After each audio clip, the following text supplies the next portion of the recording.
سلام، ستړي مشئ، وخت مو په خیر، ستاسې د روغتیا په هیله. په دې ویډیو کې غواړو تاسې ته دیسک لا ډیر وپیژنو. دا هغه پروګرام دی چې دوه کمپیوټرونه سره وصلوي او موږ له دې لارې کولی شو چې ستاسې د کمپیوټرونو ستونزې له لرې لارې هم حل کړو. لومړی دغه پروګرام باید ډاونلوډ کړو.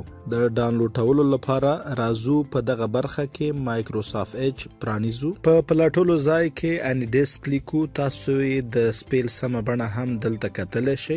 د دغه پاڼې له پرانیستلو وروسته په ډاونلوډ باندې کلیک کوو. وروسته په دې پاڼه کې په ډاونلوډ ناو باندې کلیک کوو. وروسته په دغه ځای کې د ډاونلوډولو بهیر لیدلی شو. کله چې فایل ډاونلوډ شو په اوپن فایل باندې کلیک کوو. وروسته په رن باندې کلیک کوو. کله چې د داسې یوې پاڼې سره مخامخ شو په اکسپټ اند اپډیټ باندې کلیک کوو چې وروسته به له داسې یوې پاڼې سره مخامخ شو چې په نیو سیشن باندې کلیک کوو چې د دغه چارې تر سره کولو سره هغه پاڼه به موږ او تاسو ته پرانیستل شي چې له هغه لارې کولی شو بل کمپیوټر سره وصل شو. او که تاسې غواړئ موږ ستاسې له کمپیوټر سره وصل شو، د دغه پاڼې نه موږ ته یو عکس راولېږئ او د دغه عکس له لیږلو نه وروسته به موږ ستاسې د کمپیوټر ستونزه ډیر ژر حل کړو. له پاملرنې مو ډیره زیاته مننه.